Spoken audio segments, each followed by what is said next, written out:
kami. Tutol kami sa Megadike. Megadike na yan! Gagawing! Gagawing expressway. Ayon po sa aming na-interview, ang Baywalk po ay gagawing expressway. Sa gitna. Hindi pa luwag. Ang Megadike daw ay proyekto ng national na magkaroon ng express sa gitna ng dagat, ay ng lawa. Sa nakikita niyo po, may harang po ang may boundary po. Yun po pala yung palatandaan na tatambakan po siya. 5 meters away pag doon. So, mula kabilang ibayo, doon nanggagaling yung ipatatambak nila. Kaya hindi po namin makikita yung yung mga truck na pantatambakan. So, mangyayari po dyan, hindi na po dagat yung makikita natin, ay lawa, kundi mga buildings na ipapatayo ng gobyerno, national. Kaya po gagawin yung Megadike para po sa traffic. Para lumuwag daw po ang traffic dito. Katahimikan! Bakit po kailangan nila gawing expressway yung gitna? Diba ang galing po? Gobyerno ng Pilipinas eh. Para po sa road widening? Hindi. Road dike mismo. Gagawin petong. Kuya, nilaloko mo kami, kuya. Mayor yan, civics yan. Mayor. Alam po ba ni Mayor to? Oo, alam nila yan. Kasi proyekto nga ng national government yan eh. Bumabanta kanila. Para po ba kanina yung Megadike kaya nila gusto nang gawin yun? Project nga yan ng national. Para po? Gagawing expressway para daw hindi sa traffic. Nakakapawag ng traffic dito sa kalsada. So, sino yung maraming maapektuhan po. Mas marami ang maapektuhan kaysa doon sa makikinabang. Ang makikinabang doon, yung may sasakyan lang eh. Yung may bangka ba, pwede dumaan sa expressway? Yun. Wala naman pala kulong yun. Ay, paano kami bangka lang ang kaya namin bilhin? Hindi kayo makabili ng sasakyan. So, hindi kami pwede dumaan doon. Matutuyo po yung tatambakan siya ng 5 kilometers. Magmula dan. Nakita niyo yung pispa na yan, sa unahan na yan?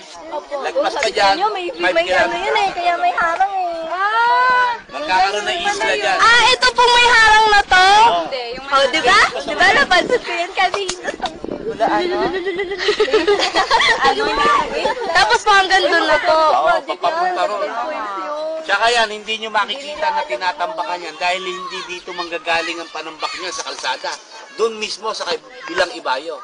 So kung kayo, wala kayong alam, hindi nyo talaga totally malalaman. Malalaman nyo lang nakatayo. Ayan. Hindi po. Bakit po nila? Dito ka. Dito ka kasi. Uy, bakit po nila gagawin? Bakit po kailangan? Katahimikan! Bakit po kailangan nila gawing expressway yung gitna? Diba ang galing po? Gobyerno ng Pilipinas eh. Para po sa road widening? Hindi. Road dike mismo. Gagawing expressway sa gitna niya. So, sino ang mawawalan? Siyempre, yung mga nakikinabang dyan. So, yun ang kawawa. Petong. Kuya, nilaloko mo kami, kuya. Mayor yan, civics yan. Mayor. Alam po ba ni Mayor to?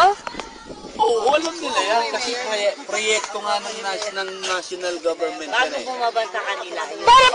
Para po ba kanina yung Megadike kaya nila gusto nang gawin yun? Project nga yan ng national. Para po? Gagawing expressway para daw hindi sa traffic. Nakakapawag ng traffic dito sa kalsada.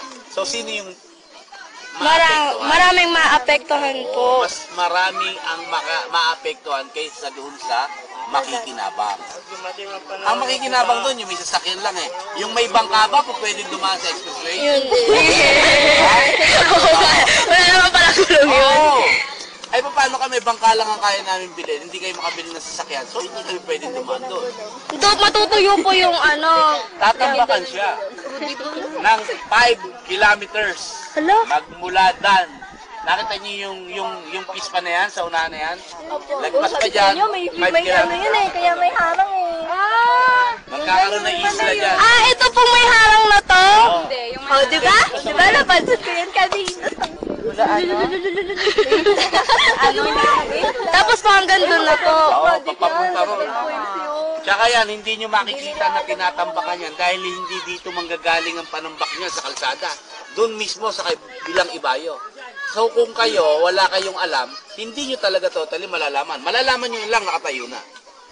Pagbalik na lang po namin Oo, dito. kasi hindi nyo makikita yung truck na nagdi-deliver ng panambak. Wala na kayo matatanan ng dagat kundi building.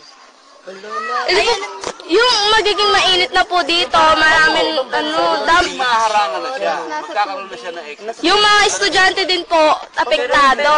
Tutuloy siya sa magkabilang. Ayan. Hindi po.